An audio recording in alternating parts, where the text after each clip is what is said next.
আসসালামু আলাইকুম বন্ধুরা, সবাই কেমন আছেন?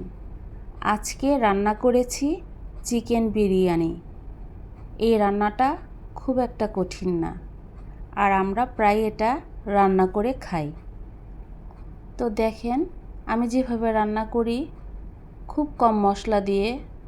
এখানে যে মশলাগুলো নিয়েছি: সাদা এলাচ, কালো এলাচ, গোলমরিচ, জয়ত্রী, দারচিনি, তেজপাতা, লবঙ্গ।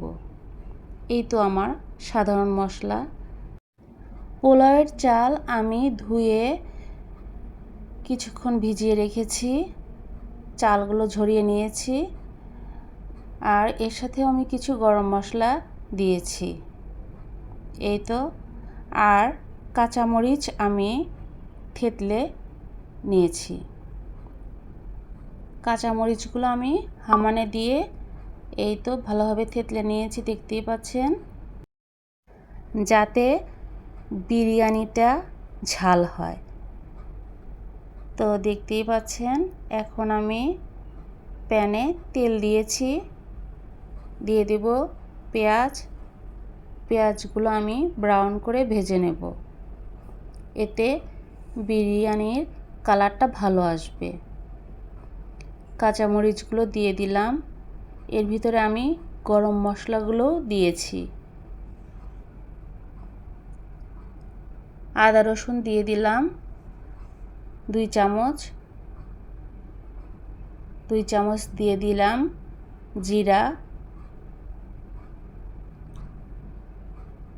একটু নেড়ে নেই, তা না হলে আবার লেগে যেতে পারে।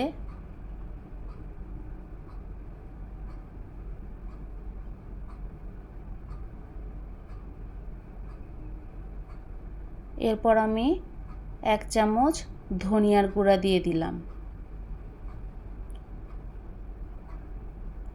লবণ দিয়ে দেব পরিমাণ মতো। মাংসগুলো দিয়ে দিলাম। হলুদ মরিচ একেবারেই দেব না, যেহেতু বিরিয়ানি রান্না করছি সেহেতু হলুদ মরিচ দেব না।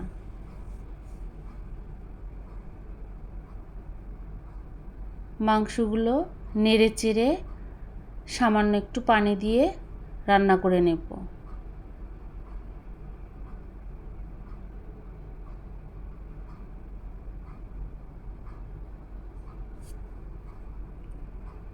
লবণ দিয়ে দিলাম।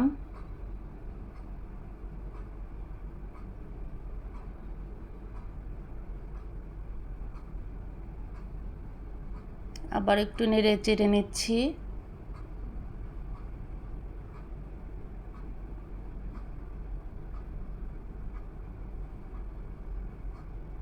সামান্য পানি দিয়েছি, এবার নেড়ে চেড়ে ঢেকে দেব।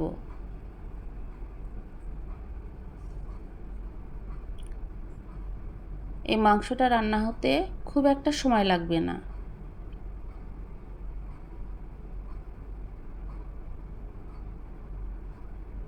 ঢেকে দিলাম।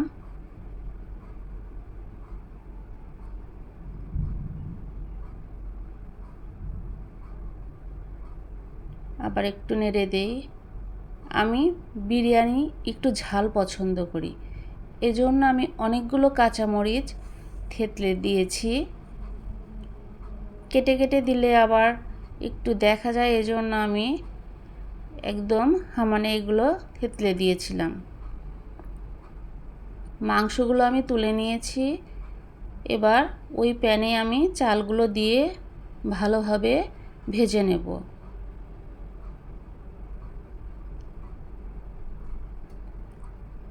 বলে রাখা ভালো, এখানে 1 কেজির মতো চাল ছিল, আর ছিল একটা মুরগি।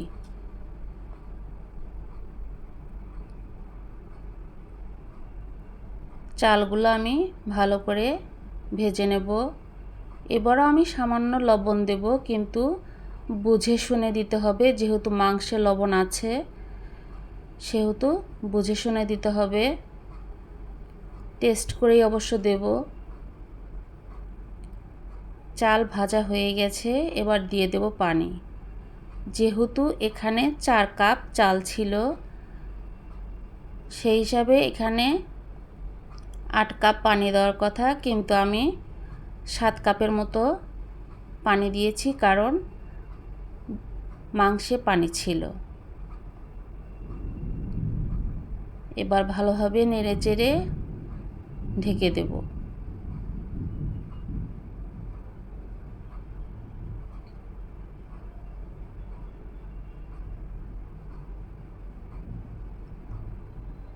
ঘি এবং কেওড়া জল আমি একটু পরেই দিয়ে দেব, কারণ বিরিয়ানি হতে খুব একটা টাইম লাগে না। একটু ঢেকে রাখি। এই তো দিয়ে দিলাম ঘি।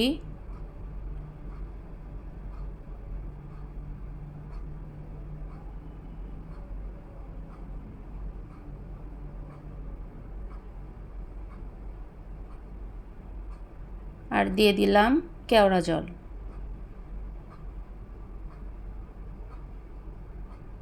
আবার একটু ভালো করে নেড়েচেড়ে ঢেকে দেব। ঢেকে 10 মিনিটের মতো রেখে দিলেই হয়ে যাবে।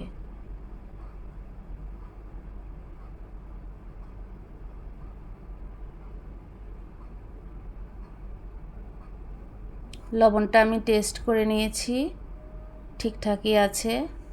ঢেকে দিলাম। চুলার আঁচ কম করে ঢেকে রেখেছিলাম। এই তো হয়ে গেছে।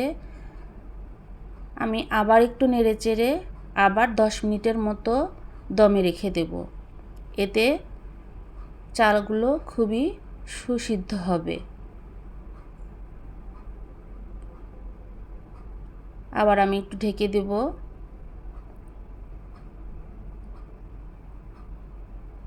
দশ মিনিট পরে আমি এটা নামিয়ে নেব।